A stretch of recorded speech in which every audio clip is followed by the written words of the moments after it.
As the saying goes, you learn something new every day, and today I actually learned two new things. Let's say hypothetically you were recording a video for like a Monday news video. Like if you had a YouTube channel and you're like, I want to put out news every Monday. And if you record the camera at 60 frames a second and you have a separate audio device that's not recording at that frame rate, it's very difficult to sync up that footage.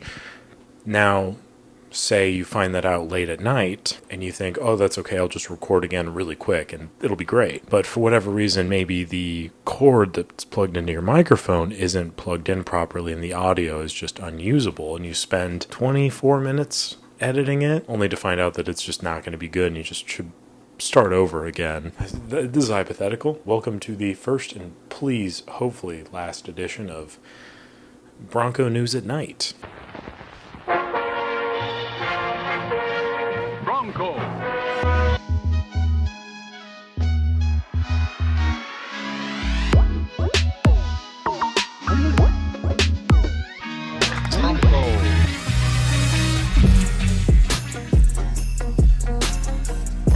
Smooth as silk Bronco.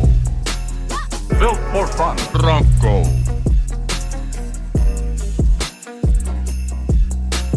Blazing a new trail of excitement.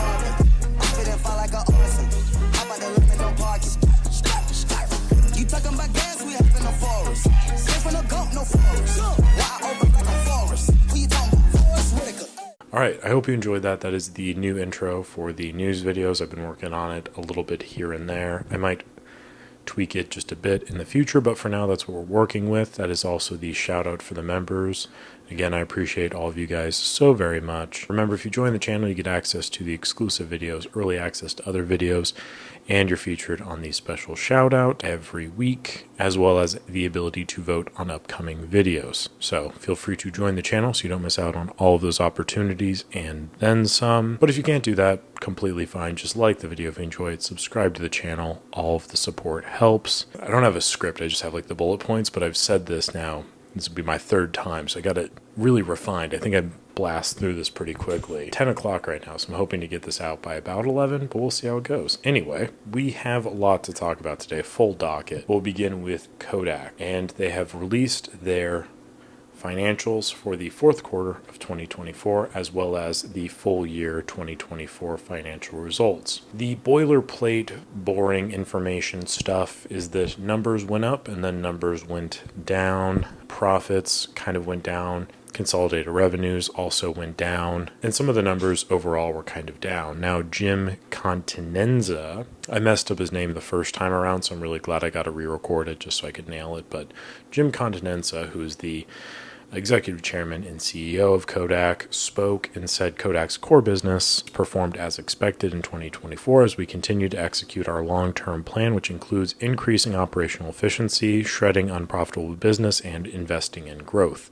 which is a lot of jargon for we lost a bit of money, but we're hopefully paving the path for more financial success in the future. And the presumption is that they're moving more into different avenues of pharmaceutical chemicals or medicinal stuff or whatever, just trying to continue to invest in these different programs, these different avenues of revenue. So the other notable thing that kind of jumped out at me is it wasn't really reported in their press release. It was reported in a separate document and on other websites. But apparently, end of 2024, Kodak floated the idea of canceling their pension plan. Now, I have not really looked into this too much. Presumption is that they want to consolidate where they're at now so they can lower their excise tax. To dig into this a lot more, and I plan on doing that next week because, in fact, the pension plan is looking to be dissolved March 31st of 2025, which will be next Monday. All that to be said, that's kind of the most notable thing on this sheet was that they're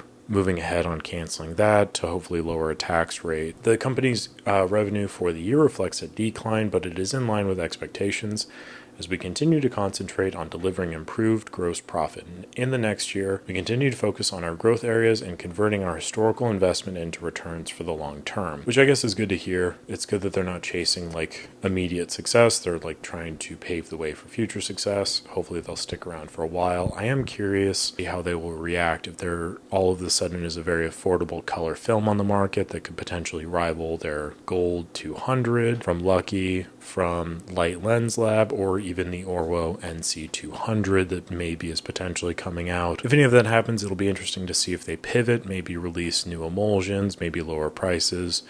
Who knows? I think a lot of people are hoping for Kodak to lower their prices, but seeing how they're kind of losing money kind of year over year, I doubt that will happen as they kind of hold a cornerstone on the market, and there's really no competition in terms of color photography to oust them. If you want to shoot color, you pretty much have to shoot Kodak, so they can kind of set the price however they want to. And if they want to continue to invest in these other ventures, having a consistent revenue flow from film photographers makes it easier to do so.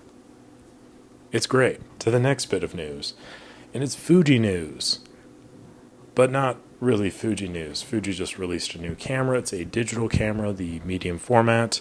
So it is their GFX line, the GFX100RF. I'm not going to get into the technical details because there's about 1 million videos on the internet right now reviewing it. So I encourage you to watch any of those or check out the link down below, which will have the specs from Fuji. From their website is to release it in late April 2025 at roughly $4,899.95 American or $6,999 Canadian. It's a fixed lens medium format digital camera, the smallest in the lineup. Presumably it's very great. I'm not too sure, not my cup of tea, but it might be yours.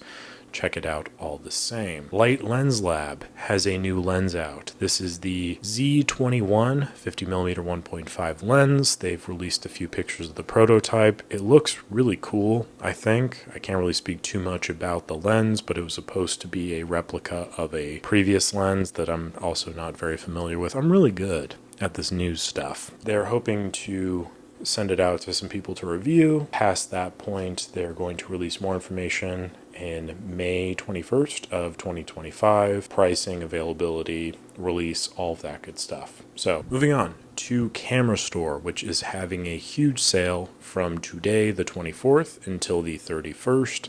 They have a whole assortment of stuff on sale from up to, I think, like 70% off some items all the way down to 10%. If you buy 10 rolls of their Santa Color 100, which is their recanned version of Aerocolor 100, then you get free shipping. And I believe the Santa Color's at $10 a roll. So depending on what you're getting, if you're ordering like a lot of stuff, it might be cheaper to just buy the 10 rolls of film because I think you get a discount if you buy 10, lowers the cost of that, and shipping from them is probably going to be in that $70 range, so it might be more affordable in the long term, and you get a bunch of film. Check out their website for this sale. You have until next week to do so. And then we have, speaking of film, Cinestill is releasing their 400D in a Pro Pack, which is 5 rolls in 120. I believe it's going to be coming in at about $72 thereabouts, so $14-ish per roll, which is pretty consistent with what the single roll cost is. If you're interested in buying that, I will put a link for that down below. It is an affiliate link for a friend of the channel, John, so be sure to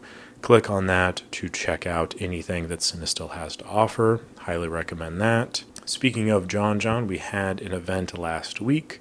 It was a lot of fun. Here's some video footage of it. We were just selling cameras, getting to meet people, all sorts of good stuff. And I want to say a personal shout out to the gentleman who recognized me from the internet, specifically for videos I've made where I may or may not have been talking about the Minolta Maxim 9000 and my potentially strong feelings towards it. It was very good to meet you, sir. I just want it to be known to all of you, if you do happen to recognize me for whatever reason, and I've said something about a camera that you like that you don't agree with, feel free to come up and tell me, hey, I would be very interested to hear what you think about the camera. But just know that I will likely not change my mind. I also just want to point out that 2 of the 3 times I have been recognized in the wild, it has been because people have seen my videos about the Minolta 9000. I don't know what that says about me, but I find that it's like a kind of a karmic thing, you know. Moving along to Aerochrome, the Celluloid Collective people I bought the film from. It came in. Here's a little sneak peek of that. I'm very impressed, and I cannot wait to shoot it. Remember, check out Celluloid Collective. I will put a link down below. Check out their site. They might have some more Aerochrome in the future. Who's to say? They sold out of it pretty quick, so that's pretty exciting. And they also might have some other products on their site that you could be interested in. Finally, speaking of websites, nice little segue there. The website's up. Despite my consistent issues with technology and life and the world as a whole, I've somehow managed to scrabble together enough luck in order to get my website up and running. Finally, I will put the link for it down below. I will hopefully have much more on the website by the end of this week. It has been a very busy week between the event and then between another event this past weekend I should say, debacles of trying to record this news video today that have kind of derailed potential plans to get cameras on the website, other stuff. Stay tuned on website updates, but for now it is live. You can check it out. That is it for the news today. We're coming in hot at 10:09 p.m. Kodak Financial Report is out. The link for that is down below if you're curious. I am going to probably go into the pension plan more next week when I have some more time to noodle it, because it is kind of interesting. Light Lens Lab has a new lens out. Fuji has a new camera out. Kamerastore is having a huge... Cinestill is selling pro packs of 400D. Thank you so much for watching and staying up with me. Or if you're watching this Tuesday morning, you're much... and next week, the news video will hopefully be done and edited at a normal time. But I thank you all for watching again, and I will catch you on the next one.